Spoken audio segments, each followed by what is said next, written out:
नमस्कार दोस्तों। आज हम एक क्वेश्चन करेंगे जो पूछा गया है CSIR नेट दिसंबर 2019।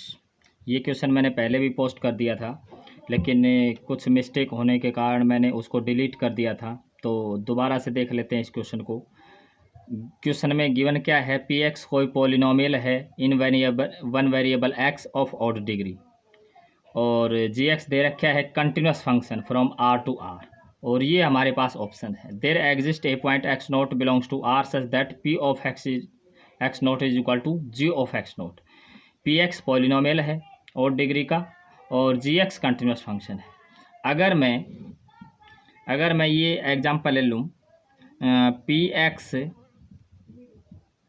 Px को मैं ले लेता हूँ x, और Gx को मैं ले लेता हूँ x प्लस 1। अगर मैं ये एग्जांपल ले लेता हूँ, क्योंकि ये अभी ये पॉलिनोमियल है और डिग्री है, ये कंडीशन सेटिस्फाई करता है, और Gx कोई कंटिन्यूस फंक्शन है, ये पॉलिनोमियल फंक्शन ले लिया, और ये कंटिन्यूस फंक्शन भी है। तो इसमें अगर मैं 1 रखता हूँ तो ये 1 आता है, और ये क्या आता है 1 प्लस 1 2 आता है। 1 2 के बराबर नहीं होता, इसका मतलब ऐसा कोई x नॉट एग्जिस्ट नहीं करेगा।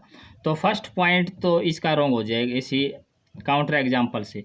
Second, if g is a polynomial, अगर g पॉलिनोमियल, हमने पॉलिनोमियल ही उठाया है, तो इसके लिए तो इस प्रकार का कोई x नॉट एग्जिस्ट ही नहीं करता, तो सेकेंड ऑप्शन भी इसका डिस्कार्ड हो जाएगा।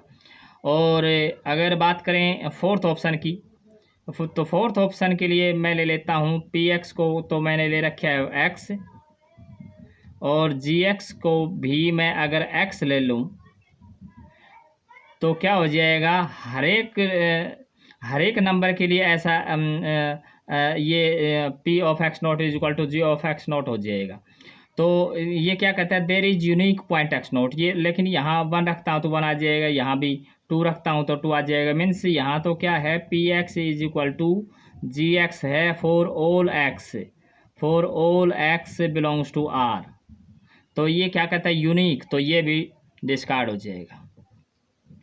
और बात करें थर्ड ऑप्शन की, 3 ऑप्शन डिस्कार्ड हो गए, तो थर्ड इसका आंसर होगा। लेकिन इसको प्रूफ करेंगे कि if g is bounded function, अगर g बाउंडेड फंक्शन है तो then there exist x naught belongs to R such that P of x naught is equal to G of x naught. Px क्या है, polynomial है। हम मान लेते हैं कि जो भी पॉलिनोमियल है वो क्या मान लेते हैं, a नोट x की पावर 2n प्लस 1, और डिग्री का पॉलिनोमियल है, प्लस a1 x की power 2n plus and so on plus an। ये हमारे पास ये पॉलिनोमियल हमने मान लिया, ठीक है।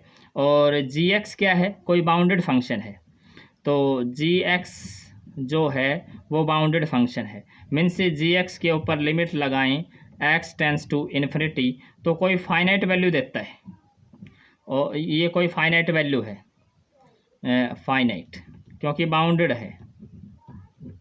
ये हमारे पास ये है। अब हम एक फंक्शन मान लेते हैं f(x) is equal to Px minus का Gx। अब इस पे लिमिट रखें हम, लिमिट। अब एक बात और नोट करने की है, जो a नोट है ये पॉजिटिव भी हो सकता है, नेगेटिव भी हो सकता है। अगर पॉजिटिव होगा तो हम ये मान लेते हैं limit x tends to infinity f of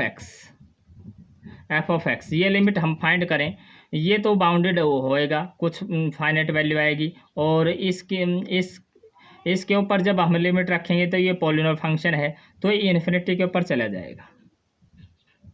और अगर हम limit x tends to infinity minus infinity करें f ऑफ x, तो ये हो जाएगा माइनस इन्फिनिटी।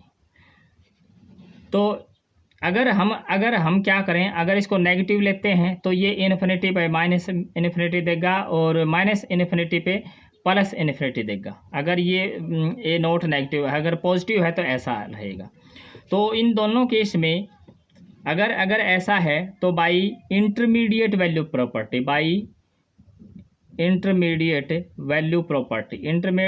प्रॉपर्टी से क्या है, there must exist there must exist x naught belongs to R such that g of या हम कहें f of x naught is equal to 0, ये होता है बाय इंटरमीडिएट वैल्यू प्रॉपर्टी से। तो इसी बात के हिसाब से देखें तो हमारे पास क्या हो जाएगा, p of therefore p of x naught is equal to, ये हमारे पास क्या था, p of x naught plus minus g of x naught, और ये क्या हो जाएगा 0। This implies that p of x naught is equal to g of x naught for x naught belongs to R. तो ये इस प्रकार का एक्स नोट एग्जिस्ट करेगा। ये कब करता है, जब हमारा जी क्या है, बाउंडेड फंक्शन है। तो ये हमारा इसका थर्ड पार्ट का ऑप्शन है, थर्ड पार्ट का ये जो प्रूफ है, और इसका थर्ड पार्ट है इसका करेक्ट होगा। अगर आपको मेरे वीडियो हैं, अगर आपको पसंद आ रहे हैं तो इनको लाइक कर दीजिए, अपने दोस्तों में शेयर कर दीजिए, और मेरे चैनल को सब्सक्राइब कर दीजिए ताकि मैं और अच्छे अच्छे क्वेश्चन आपके साथ डिस्कस कर सकूं। Thank you very much.